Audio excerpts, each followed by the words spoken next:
Salve, salve! Hoje é 31 de março de 2025 e o canal Preto no Branco está no ar para falar dele, do mais tradicional, do glorioso, do colossal alvinegro, que ontem mostrou que está de volta. Essa é a passarrégua, né? Botafogo está de volta.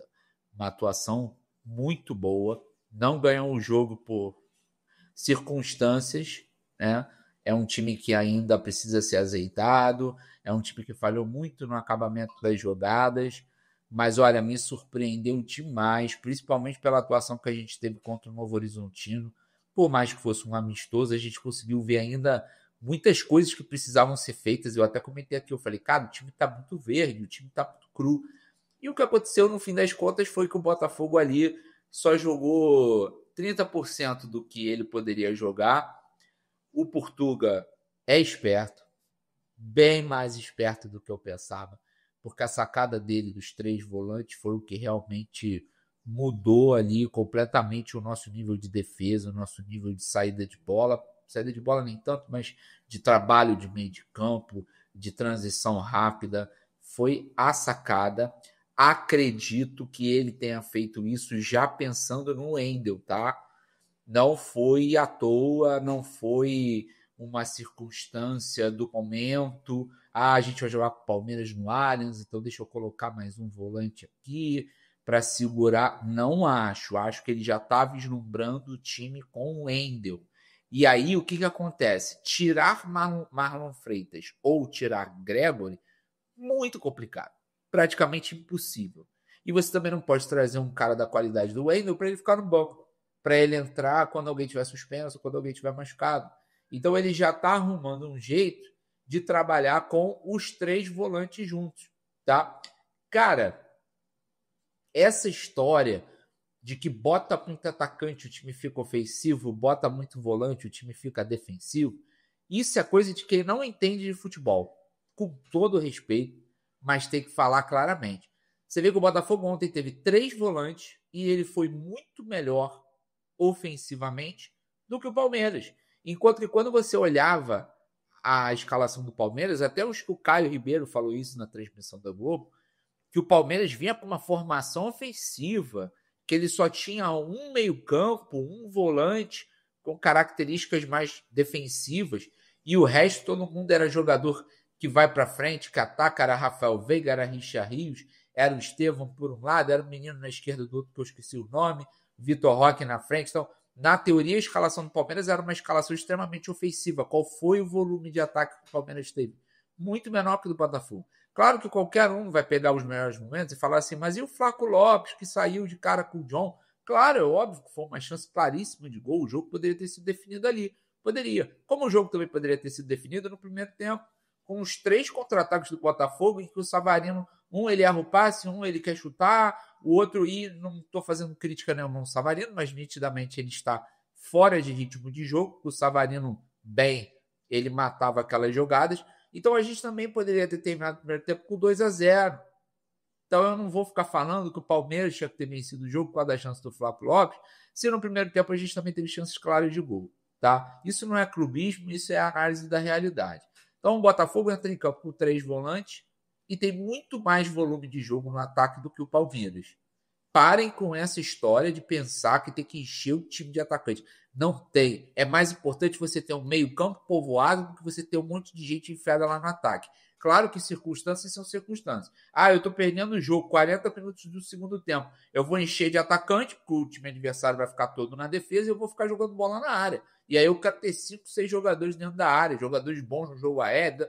Isso é circunstância de jogo. Agora, se você quer ter volume, posse de bola, solidez, consistência, você precisa de um meio-campo forte, tá? Então, quando ele entra com 5 jogadores de meio-campo, e é isso mesmo, e 3 volantes, o Botafogo teve total controle das ações, porque o Palmeiras não tinha jogo por dentro. Era 0. E o Palmeiras sabe fazer esse jogo por dentro. Ele gira o jogo, aí ele encontra o Richard Rios na intermediária para bater a gol, que ele é um cara que chuta bem, né? Ou mesmo fazer uma tabela por dentro com o Rafael Veiga, que tem essa qualidade, que também finaliza bem. O Botafogo matou o jogo por dentro dos caras, tendo 3 volantes. Quando aparece a escalação na Globo, eles botam um 4-3-3. Não é 4-3-3, era 4-1-4-1, ou mais conhecido como 4-5-1. É isso. Porque ele fez o seguinte, a gente tinha a linha dos 4 na defesa, aí você tem o Gregori na frente da defesa, e na frente do Gregori, uma linha com 4 jogadores. Aí você tinha Savarino, Marlon Freitas, Patrick de Paula e o Arthur.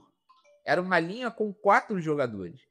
E eu achei uma mudança muito interessante, porque ele consegue ter variações dentro dessa formação mesmo, e se ele mexer algumas peças. Por quê? Quando o Palmeiras subia bem a sua marcação e o Botafogo ficava um pouco mais recuado, o Gregori baixava e fazia uma linha de 5 na defesa. Ele ficava quase que como um terceiro zagueiro. E aí você povoa muito a tua entrada da área, fica difícil de entrar. E na frente dele ficavam os 4 jogadores que eu falei agora. O Igor Jesus sempre sobrando, sempre um pouco mais à frente, porque em momentos de sufoco o Botafogo fazia lançamento. Igor Jesus brigava em várias dessas vezes. Ele ganhava, seja girando no zagueiro, seja dando aquela casquinha de cabeça para o Arthur que estava passando e tal. Então, taticamente, eu achei excelente. Eu sou fãzaço de jogar assim. 3 volantes, 4-5-1. Adoro isso. Eu odeio esses negócios. Não, eu jogo 3-3-4. Eu jogo 4 atacantes. Eu jogo... Ah, mas e o Botafogo do ano passado? Jogava com 4 atacantes. O Botafogo não jogava com 4 atacantes. O Botafogo jogava no 4-2-3-1, que também era um 4-5-1. É porque é óbvio que no momento em que você tinha Luiz Henrique lá na frente, Almada lá na frente, Igor Jesus lá na frente e o Savarino chamando por trás, parece que você tem 4 atacantes. Mas isso não é um posicionamento da equipe. A equipe não fica com 4 atacantes e 2 no meio, senão o teu meio campo fica todo aberto. Aí você não tem jogador para cobrir as laterais, aí o teu volante que tem que cobrir a lateral, quando ele sai para cobrir a lateral, abrir o meio, olha. Isso não existe, gente. Isso não existe, principalmente no futebol de hoje. Então, quando ele bota esses 3 volantes, o que significa? Primeiro, o Gregori baixa para fazer uma linha de 5. Quando o Botafogo atacava, o Gregori podia passar. Você vê que em vários momentos ele ultrapassa a linha dos 4 e vai aparecer lá perto da entrada da área, ou mesmo dentro da área. Como teve uma bola que ele saiu carregando, chegou pela direita e aí na hora de cruzar, eu acho que ele já estava com a perna cansada, já estava meio desequilibrado, aí ele nem chutou, nem cruzou, mas ele também passava. E aí o que acontece? Num momento de jogo em que você também precisa, de repente, de mais jogadores de frente, você pode abrir mão desse jogador que fica atrás da linha do meio campo e colocar esse cara à frente. Então, por exemplo, você tirava o Patrick de Paula, bota Gregori, Marlon Freitas, os outros 2 no lado fazendo a linha de 4 e bota um meia à frente. E aí você ficaria com 4-4 e com 1. Continua sendo 4-5-1, só que numa disposição em que você teria mais um jogador chegando perto do atacante. Então é isso. É uma atuação muito boa. Fiquei muito feliz, muito esperançoso. Eu não estava nem aí para o resultado do jogo, juro para você. Não, mas é porque no Brasileirão, qualquer ponto que você perca, tem muito Brasileirão pela frente. Se a gente ontem, por acaso, tivesse perdido o jogo, não significava absolutamente nada, tá? Assim como se a gente tivesse ganho o jogo, não significava absolutamente nada. Que, o Palmeiras já perdeu 3 pontos. Complicou. Não complicou nada. Faltam 37 rodadas. Então, tem muito campeonato pela frente. Minha preocupação era a performance. Quem viu o Botafogo jogar contra o Novo Horizontino e quem tinha aquele fantasma de fevereiro e março estava preocupado. Eu estava em pânico, vai ser sincero, em pânico para ver o que o Botafogo ia fazer. Com a atuação do Botafogo de ontem, já estou tranquilo, eu já sei que a gente vai brigar lá em cima. Pode anotar, cara, se quiser. Vai brigar lá em cima, não tem. A gente tem um time de vencedores. A gente tem um time de jogadores campeões. Não tem dúvida. Precisava de um técnico que voltasse a arrumar a casa, que voltasse a dar confiança, que trabalhasse a parte física. O Botafogo ontem deu uma cansada no fim do jogo. Foi até um momento que o Palmeiras cresceu, mas isso é normal, porque esse time está sem ritmo. É um time que jogou poucas vezes no início do ano, né? O time principal. Acho que o time reserva do Botafogo, ou alternativo, como eles chamam, acho que atuou mais vezes do que o time principal. E o time principal jogou de forma muito espaçada. Era um jogo aqui, aí daqui a pouco não jogava, aí voltava lá, né? Então, assim, é um time sem ritmo. E por isso que a gente sentiu um pouco do cansaço. Isso não é déficit físico nenhum. O Botafogo daqui a pouco vai estar voando, eu não tenho dúvida. A própria forma dele de sair para o jogo com muita velocidade, muita transição, você já vê que o time já está desenvolvendo essa parte física igual ele teve ano passado. Para quarta-feira, acho que ele tem que manter a formação. Pelo amor de Deus, não mexa na boa coisa que você encontrou. E a gente vai para o Chile com grande chance de ganhar o jogo, até porque o Chile não tem a qualidade, a Universidade do Chile não tem a qualidade do Palmeiras. Claro que jogar na casa dos caras é sempre difícil, a gente sabe, Libertadores, cria aquele clima de guerra, mas esse time do Botafogo é cascudo, ele já está mais do que acostumado com isso, não vai se intimidar, muito pelo contrário. Então, é lógico que é um jogo difícil, mas eu acho que a gente tem totais condições de voltar para os 3 pontos, já estrear com vitória, tem que fazer um golzinho, né? Porque a gente está com uma certa dificuldade em fazer gols. Na final da Supercopa, a gente acha um golzinho no final, com o jogo quase morto. Na final da Recopa, a gente passa 2 jogos sem fazer gol. Joga contra o Palmeiras, não faz o gol. Só que a gente percebeu uma evolução muito clara, principalmente no ataque do Botafogo. Então, eu acho que é questão de tempo, né? Vai acontecer, e se Deus quiser, na quarta-feira, a gente vai fazer o nosso golzinho, quem sabe 2, voltar do Chile com 2-0, 3 pontinhos na bagagem. Excelente. Para fazer uma análise individualizada, John, maravilhoso, na hora que precisa dar conta do recado. Gostei muito da atuação do Vitinho em termos táticos. Em termos técnicos, ele precisa melhorar a decisão dele. Ele escolhe muito mal o que ele vai fazer. E às vezes ele não escolhe. Como foi um lance no segundo tempo, que ele pega uma bola na ponta boa, aí ele vem, ele acha que vai para fora, daqui a pouco ele resolve ir para dentro. Quando parecia que ele ia cruzar de esquerda, ele volta de novo para a direita, aí ele perde a bola e leva para o contra-ataque. Mas é um jogador que tem uma capacidade muito interessante de apoiar, ele chega até o fundo, ele volta, ele ontem marcou direitinho, né? Jair jogou bem, cometeu um erro feio no lance do Flaco Lopes, que ele cobre errado, e aí o Flaco toma a frente, ele já não consegue mais buscar, mas é um garoto interessante. Ele fez um cruzamento no segundo tempo, foi o melhor cruzamento que o Botafogo teve no jogo, foi do zagueiro. Então ele é um cara que tecnicamente ele é muito bom, muito forte, alto, né? Ágil. O cara, tu vê um cara daquele tamanho, tu fala, pô, esse cara vai ser lento, vai ser Mondron. Não. Ele é ágil, ele tem qualidade, então assim, muito potencial. Para mim ele não é o titular, o Bastos estando bem, Bastos joga, o Jair ainda está num processo de maturação, mas tranquilo, não vamos dizer que ele comprometeu, até porque não saiu o gol. Se tivesse saído o gol, a gente ia falar, comprometeu, mas futebol também tem isso. Barbosa seguro, deu uns molezinhos ali quando ele foi sair buscar o Estevão muito fora da área, muito perto da linha. Não gosto disso, acho que o zagueiro não tem que ir lá. Ainda mais que pegar um cara que no X1 é excelente, como o Estevão é. Mas o Barbosa estava seguro. Alex Telles, porra, eu sou fã incondicional. Cara muito consistente, cara muito inteligente. Mesmo tendo menos velocidade, ele compensa isso com posicionamento, com antecipação. Ele vê o que vai acontecer antes de acontecer. Então, assim, é um cara, e tecnicamente, porra, excelente. Trata bem a bola, protege. Se der a bola no fogo para ele ali na saída de bola, ele sabe o que fazer, porra. Gregory, para mim, melhor em campo. Craque do time. Muita gente vai falar do Patrick de Paula, que eu também acho que foi muito bem. Mas é que o Gregory, ele é muito importante em todos os momentos do jogo, em todas as fases, sabe? O Patrick de Paula, ele já é aquele cara que tem alguns momentos do jogo que ele dá uma sumida.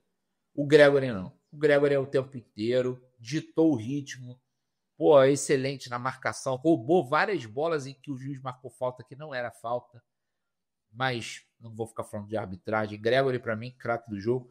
Patrick de Paula foi muito bem, mostrou até uma concentração grande no jogo, coisa que falta a ele. Fazendo as decisões certas, tocando a bola sem demorar demais, que às vezes o Patrick de Paula pega, aí penteia, aí não sei o quê. Aí você fica achando que o cara é lento, não é que ele é lento, não. É que às vezes ele não tá totalmente focado na partida. Aí quando a bola chega que ele vai ver o que ele vai fazer. E aí é óbvio que vai demorar. Ele ontem não, já estava antevendo as jogadas, a bola vinha, ele já estava distribuído. É um cara que tem visão de jogo, é um cara que olha.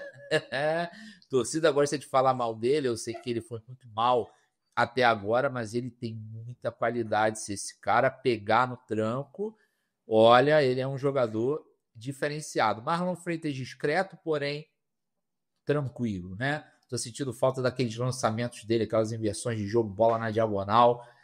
Mas vai acontecer, porque ele é um jogador fundamental no nosso time. Arthur foi ótimo, puxando bola, puxando jogada, driblou, ainda escolhendo mal, mas é o que eu falei. Isso aí eu acho que é um contexto do time. É um time que ainda não está azeitado, principalmente na frente, aonde foi justamente as nossas ausências, né? Em relação ao passado do Luiz Henrique Almada. Então é ali que o Botafogo ainda está precisando fazer um ajuste fino do acabamento da jogada. É a hora que podia ter tocado, o cara chuta, é a hora que o cara podia ter tentado drible e tentou passar, enfim. É ajuste fino. Isso é coisa que com os jogos isso vai aparecer. Mas eu gostei demais da atuação do Arthur. Savarino, porra, péssimo, muito abaixo, mas é um craque, é um jogadoraço, não tem o que criticar. Ele vai chegar no ritmo dele, ele vai chegar numa condição melhor e ele será, sem dúvida, importantíssimo para o Botafogo. Mas, por enquanto, está muito abaixo mesmo. Foi um jogador, na minha opinião, a pior atuação do Botafogo ontem, em termos individuais, foi do Savarino, mas o Savarino deixa ele lá. O Savarino é intocável, porque ele é craque. Igor Jesus, como sempre, participativo, volta, busca, briga, faz pivô, tem qualidade, tem visão de jogo. Também é um cara que está faltando o ritmo, está faltando um pouquinho de confiança. Na hora que ele meter o primeiro e o segundo gol, tu vai ver que ele vai deslanchar. Estou achando ele fisicamente muito melhor esse ano que ano passado. Ano passado eu achava que o Igor Jesus, quando corria, ele corria um pouco preso, sabe? Ele mesmo com muita força física e com aceleração, eu achava que ele corria um pouco preso. Talvez o déficit, que todo jogador comenta quando vem do árabe, chega com um certo déficit físico. E ele chegou no meio do ano. Ele teve que pegar na marra. Esse ano, fazendo a pré-temporada completinha, tal, que eu sentindo ele bem mais leve, bem mais solto, mais ágil na forma dele de correr, de se movimentar em campo. A mecânica do movimento dele, acho que eu encontrei a palavra. A mecânica do movimento dele está muito mais solta do que era ano passado. Jogador também fundamental. Então, assim, esse é o time, tá? Talvez o Santi Rodrigues vá conseguir seu espaço, mas ele ainda está inseguro, sem confiança. Parece aqueles jogadores assim que... Sabe aquele jogador que você olhava e falava assim, como é que o Botafogo contrata um cara desse porque ele não está conseguindo dominar a bola? Mas assim, quem já viu o que o Santi Rodrigues faz e a qualidade dele, sabe que ele não é aquilo. Ele é só um jogador que chegou, que está se adaptando, que está inseguro e que não está conseguindo render. Mas isso aí também é questão de tempo. Graças a Deus a gente tem elenco. A gente tem jogador. Então ele ontem teve essa sacada de vir com 3 volantes, Savarino jogou ali e a gente não precisa expor o Santi Rodrigues no momento em que ele ainda não está preparado, nitidamente não está preparado, mas eu acho que isso vai acontecer mais rápido até do que a gente pensa. Renato Paiva, para mim, nota 10. Nota 10. Não tem um ai para falar dele. Mexeu na hora certa, mexeu correto, escalou bem o time, formação correta, mostrou uma evolução enorme, imensa, não somente de quando ele assumiu para ontem, mas mesmo em relação ao jogo contra o Novo Horizontino, que era um amistoso, mas que ali a gente ainda viu muita coisa para arrumar. Então, assim, 10. Tomara que Renato Paiva calhe a minha boca, porque eu reclamei muito. E vou falar pela milésima vez, não reclamei pessoalmente, não tenho nada contra ele, eu não acho que ele não presta, nada disso. É por causa daquele processo de contratação que foi muito atribulado e mal feito mesmo. Mas Renato Paiva vem se mostrando assim, um cara muito inteligente. Gosto das entrevistas, por enquanto, né? Foram poucas. Mas ele já abre a entrevista enaltecendo a torcida. Ele já abre a entrevista enaltecendo os jogadores. E é isso, cara. Ele teve problema interno no Bahia. Então, eu acho que isso é uma coisa que ele veio assim com o radar ligado, sabe? Porra, não tô aqui para criar problema, para ter desavença. Eu tenho que apoiar meu jogador, tenho que enaltecer a torcida. É isso, cara. É assim que você ganha um ambiente. E aí, depois que você ganha um ambiente, tem a hora de você, né, dar uma. Às vezes precisa. Mas, por enquanto, ganha um ambiente, ganha um jogador, ganha a torcida, faz com que todo mundo te apoie. E aí o resto é consequência. tá certo? Fortíssimos. Estamos fortíssimos. Mais do que nunca. O Botafogo não é mais aquele Botafogo que a gente, o que vai ser agora? Vai ser isso, vamos brigar para não cair. Esquece isso, cara. O Botafogo é lá em cima. Lá em cima, sempre. Sempre. A não ser que aconteça uma catástrofe. Não vai acontecer. E quarta-feira a gente volta do Chile. Vai ser 2-0. Se eu acertar o resultado, faz um pix aí para mim que eu mereço. Valeu? Até. Recording stopped.